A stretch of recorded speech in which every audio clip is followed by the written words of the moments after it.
G'day fellas and welcome to a casted game. Spawning in on the southeast of the map, it is Le Cone, who we're just going to be calling Cone because Le Cone sounds a little bit too French, and to be honest, he's playing the Holy Roman Empire, so I'd hate to be speaking French when he's doing that. On the opposite side of the map, we're going to have Neptune spawning in, playing as the Chinese. Now you can take a look in the top right hand corner of the screen. You can see these ranks are quite high. Players 81, 83 going up against each other, and they are playing on the brand new version of Danube. Now, I'm hoping I'm pronouncing that correctly. I apologize if I'm not. I think it's Danube or Danube, or I'm sorry. All I know is it's not Danube. I'm not going to call it that. I'm just going to go with Danube. Okay, so that's what we're going to go with. I hope that you guys like it, but I'll give you guys a little bit of a tour. We'll have a look exactly what we've got. We'll just quickly check the build orders. So first Imperial official coming out straight away onto the mill. It looks like we've got a whole bunch of villagers that are out here. We've got 8 villagers now on food for Neptune. Now, keep in mind, this is the brand new patch that's happened. Okay, China has been buffed. Holy Roman Empire has been nerfed. So it sucks, but that's just the way it is. It's just the way that it is. And going to be moving out towards the middle of the map. Have a look at the fish that are out here right now. Holy jeez Louise. Okay. Interesting. Look at the fish that are here. Holy Okay. Water just became incredibly important. So they mentioned that with this map and with a lot of the other hybrid maps, what they've done is they've actually redistributed all of the fish, and they've also just made it a lot more plentiful. Now, already here on my screen, I mean, how many fish is this right here? There's so many fish. That's 8 fish there. That's 7 fish right there. Another 5 fish down here. We're talking about like 30,000 food. This is basically a permanent source of food at this point, and this is absolutely huge. So let's have a further look around Le Cone and just see or rather Cone, as we're gonna call him. Let's have a look at his base, see what he's up to. Got the early prelate out, gonna be heading down towards the gold mine. Got the 2 villagers out here, and over towards the north, he's actually got 2 relics that have spawned above him, so he's going to be super duper happy with those spawns. And a relic that spawned in the middle, and then relics down towards the south of Neptune there. So a very nice spawn here for Cone. And we'll have a look at the large golds. Now, the large golds you can see on the minimap have also been changed. So here's a small gold, here's a large gold. So I'm playing in 4K. I don't know if the resolution makes it so that the scaling is a little bit off. I've looked at other people's streams, and from what I've seen, it looks the same as them. So anyway, what's important to note for this map is this island is very, very significant now. Obviously, if you're able to control this island, you've got a sacred site, you've got resources in the middle. Like, look at all this stone. Like, it's the majority of the stone on the map is up here right now. I don't know if it's always going to be like this. There's also a trading post that is up here as well, which you can obviously be trading with. You pop a market down there. A little bit of a volatile position, though. I will say that much. I probably wouldn't want to be trading with it. And, yeah, now going to be coming out with plenty of fishing boats himself. And we'll take a look over at Neptune's base and see exactly what he's up to, as he currently sits on 700 food. Going to be dropping down that Barbican of the Sun as his first landmark. Plenty of villagers now heading out towards wood. So for anybody unfamiliar with Neptune, he is a big fan of China. He basically only plays China. I've only ever seen him play China. That is it. Now, he normally abuses, I probably shouldn't say abuses, but you know what, I will say it. So, it's essentially called dock cancelling, and so what you can do is on hybrid maps, because China is very bad on the water, probably the worst civilization on water, full stop, what he would do is actually bring his dock, or bring a villager out, and then he would put a dock over the top of this. He would build it for a second and then cancel it, getting a full refund, but it would actually make the fish disappear. Now, I'm going to be real with you guys. I don't know if that's viable anymore. I mean, you come over here, you've got 1, 2, 3. There's just so many fish. There's so many fish. It's ridiculous. I mean, you could do it, but your villagers are just going to get picked off out here.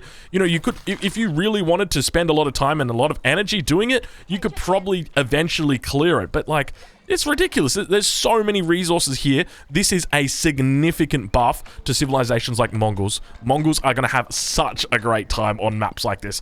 I mean, will they though? I mean, if okay, let's say I'm playing against Mongols. Maybe I wall this off, this crossing, so I'm feeling pretty good about myself. I chuck a dock up here. I think I can probably chuck a dock over here on these rocks, so I can start fishing from this all by myself. majority of the early game. I get up to the second age. I can probably put my Barbican of the Sun right behind here. You know what? It's probably pretty safe from Mongols, actually. The main concern that I would have is that you get like a pretty unbalanced spawn. So you can see here that there's like 4 fish on this side and another 4 fish, you know, 3 there and 1 there. Compare that over to the spawn for Neptune, and he's literally got 1 fish on his side of this river. And, you know, if he's got 1 fish, that could be 0 fish, and that's not good. And speaking of not good, Neptune got to be careful here as his villager, or rather his scout, almost goes down there. Arkenchapel going to be coming up for Cone now. We'll take a look at what we see, or what he sees from this perspective. Going to be continuing to do that nice little fish boom. We don't see any galley coming out from him. Obviously, he's gone and scouted out Neptune. He knows that he's not too interested in the water, and I really think on this map now, you're going to have to play water. I don't think you're going to be able to not play water. So that is something to note, and Neptune might be in a bit of trouble here. Now, one of the things also to note is this sacred site here is up on the high ground. So if you want to get your way up there, you're going to have to do a little bit of traveling to get there. Very easy to wall this off as well. So it looks, you know, down towards the south. I feel like this is very, very wallable, this map now. I do like this a lot. I suspect this is probably a pretty decent map for China just because it is wallable. As long as you're able to get that early balance out. And as long as there's enough, enough up here, I think you're going to be fine, really, for most civs. Like, you can do a Passion of the Christ wall across the crossing so that you wall this way so boats can't get up the river. You wall that way so the units can't get across, and then you put some towers behind. I think you should be fine.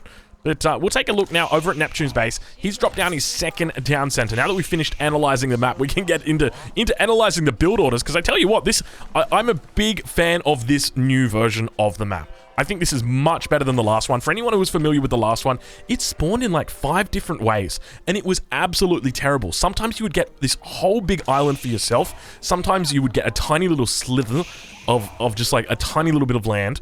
The spawns was always crazy. Sometimes your town center would be in the middle of 2 rivers. It was wild. And, you know, the fact that they've actually given us a little bit more security with this, I'm a big fan of it. I genuinely love the look of this map. So 10 out of 10 to the map developers behind Age of Empires 4, whoever they may be.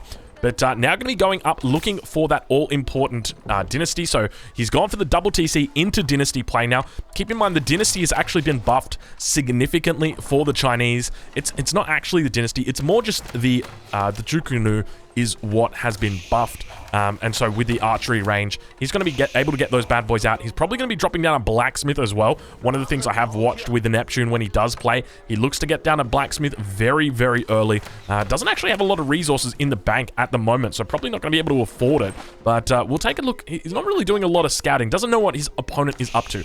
But there's a few inferences that he can make. First and foremost, he's playing against the Holy Roman Empire. And what do? Well, they collect relics. So they're probably going to be looking for some sort of Age 3 timing. However, look at this. Look at this. You didn't expect this, did you? Did Neptune expect this? Does Neptune actually see this? I think his scout might have been out here. Maybe he potentially moved back. And I think this is the question, right? What does China do against Age 2 men-at-arms? Because this has been a problem for a long time, and I'll explain why. He's got a Chokanu, right? It does 4 damage. It does 3 bursts of 4 damage.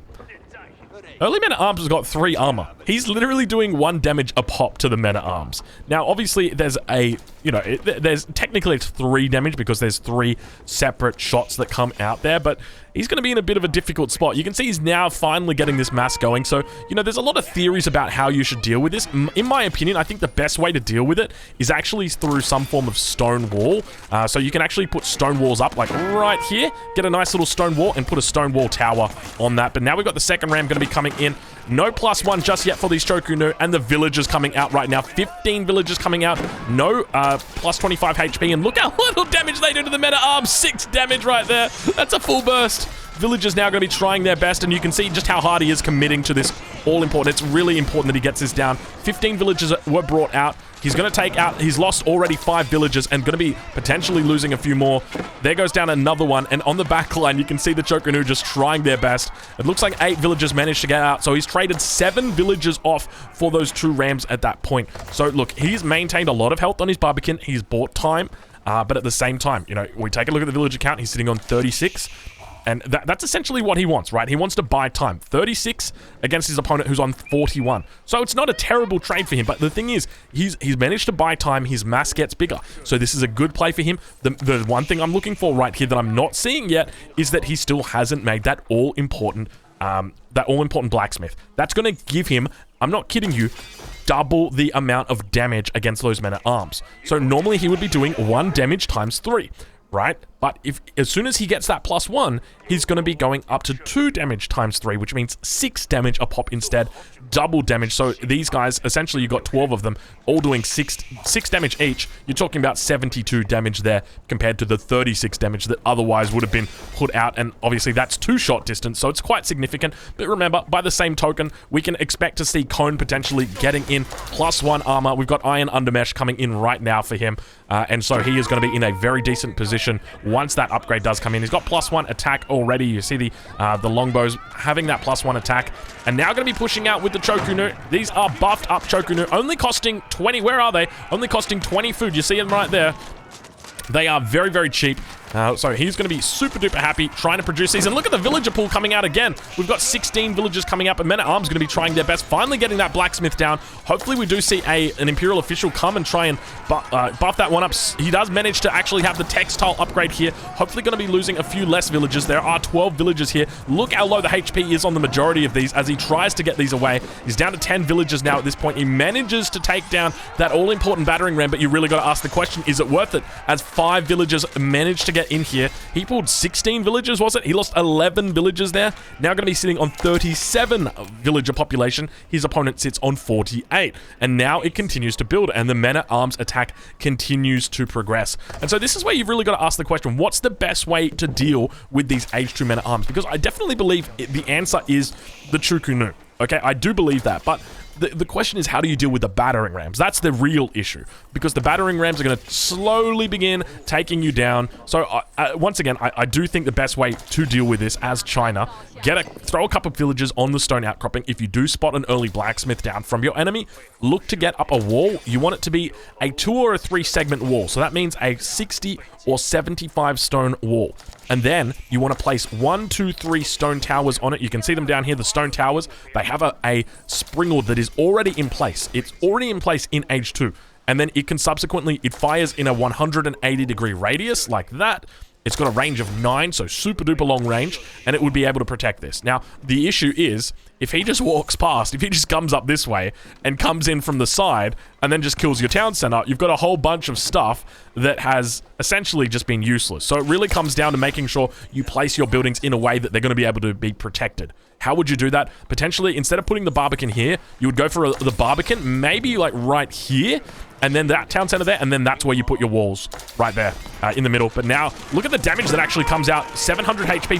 These battering rams have been nerfed, and you can see the Chokunu do have that +1 upgrade. They're going to be going up against the Men-at-Arms, which have obviously got... And we actually see the Men-at-Arms getting shredded pretty well right there by the Chokunu, doing their best to try and take it down. More villagers going to get pulled out right now. Another 12 villagers here coming out towards the Barbican of the Sun. We see the Men-at-Arms going to be on top of it as well. He is going to pull those. He just needs to jump inside the Barbican at this point, and that's exactly what he does. Cone actually reaching the castle age whilst this is all happening, and Neptune may be in a little bit of trouble here as we see the scores really beginning to build. And you got to wonder, was 2TC's really a viable option against a booming opponent on water? And going to be actually throwing away a battering ram here, but we'll go tune in with Lacone. We'll see exactly what he's up to, because my greatest fear at this point is that he's just going to get marching drills, which is exactly what he's doing, and he's going to be able to run over the Chokunu very, very easily. We hear those, already we hear those important relics being picked up, so it looks like he might have dropped out. No, he actually didn't drop out any villagers from his, or prelates rather, from his Archon Chapel.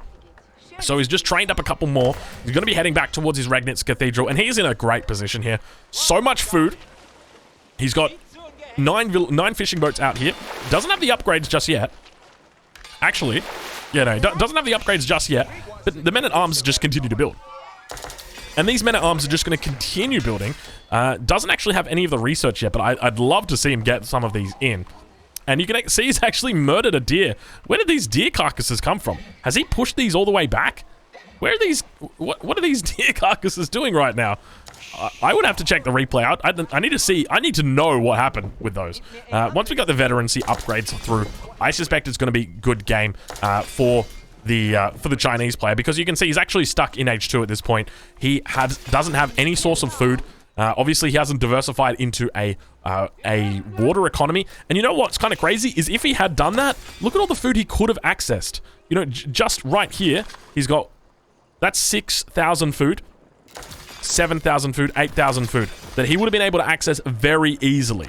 Now, keep in mind, obviously, you know, there's a lot of caveats to that, but, you know, at the end of the day, that's a lot of food that he wouldn't have to spend on farms so early. But now going to be looking to trade out. Early men-at-arms coming in. They do not have their upgrades yet. These aren't age 3 men-at-arms yet, just only those age 2 men-at-arms. And you see him trying his best to kite back. More Choconu going to be coming in right now. And we'll take a look as we enter the cinematic mode, just how well Neptune's Choconus managed to do. Are they as good as people thought they would be? Now, we do see that upgrade coming in. They've got that beautiful men-at-arms armor, I guess you could say, as they try running it away, and the Choconu are going to manage to push them back, at least for now. But keep in mind, he's got so many resources stocked up here, and he's got to try and transition over to farms. And this is what's going to hurt him the most, because he is going to be moving all of his villages over to wood, and he needs to slowly transition these villages from wood into food gathering village, and it's going to take time. It's going to take time for him to do that. Still doesn't have his horticulture upgrade. He's very behind at this point in time, and you really got to ask the question, are these Choconu going to be effective enough as of a counter? Would they be effective enough as a counter without this water economy? Because for me, this is the big difference, right? You can do double TC, but double TC will work well against a single TC, but it won't work particularly well against a dock and a TC, especially on a map like this where there is just so much access to that beautiful shoreline fish. This is really, really cool to see. I'm so curious to see how the meta is going to change on these maps now that we've got such significant amounts of shoreline fish, and it grows important. And now we finally see that stone wall coming down. This is something that I talked about. Is he actually going to look to get up? He needs something so he can get on top. You can see he's actually putting a stone wall gate up. That's how he's going to try and defend it. He's going to try and get up on top of it with a stone wall gate. He needs to try his best right now to get villagers up here towards the front. It's like he's somehow managed to hear me despite this being a replay. And now going to be trying his best to defend off. You see there's only 2 rams that are in here. He's going to be able to shred through those. If he manages to get close enough, he probably needs to pull villagers at this point. He's going to be able to get on top, and that's going to buy him plenty of distance for getting up here. But the main issue is that even if he manages to get all of his units up here as he actually tries to fall back, he's still going to be dealing with rams, and that's the problem. And now we actually see the 2-handed maces coming out. They're going to be actually doing their best to try and deal with these bad boys. Mono. Villager's going to be going down here, actually going to get pulled. We'll take a look at the stats for the men-at-arms. Neptune finally has enough resource to hit up to the next stage, but he's not going to be able to hold this push. It really looks like it might be GG here, as now the men-at-arms continue to batter away with their 15 damage axe and just absolutely have a field day. Men-at-arms, well, rather the Choconu actually managing to hold pretty effectively though, despite the significant upgrades on his enemy. So it really begs the question, you know, would have he been able to do something if this wasn't a water map, or if he'd invested in water himself? Would have it been a different outcome? Neptune's first landmark is going to go down there. Neptune going to be in a difficult spot as Cone really tries his best, puts the nail in the coffin, and now this final landmark is going to go up. And look at the veteran archers as they move out towards these villages. Fortunately, these villages do have that important upgrade, so they're going to be fine. This landmark will go up, but you got to ask the question, is it going to be even worth it? You know, what are you going to be able to do? You got 2,100 wood sitting there. You don't have a market. You got no way to potentially make anything happen out of this Neptune. You're crazy. Plenty of Choconu that still remain 11, but you can see that, you know, when it comes to the way that this works, then the men-at-arms don't even look twice.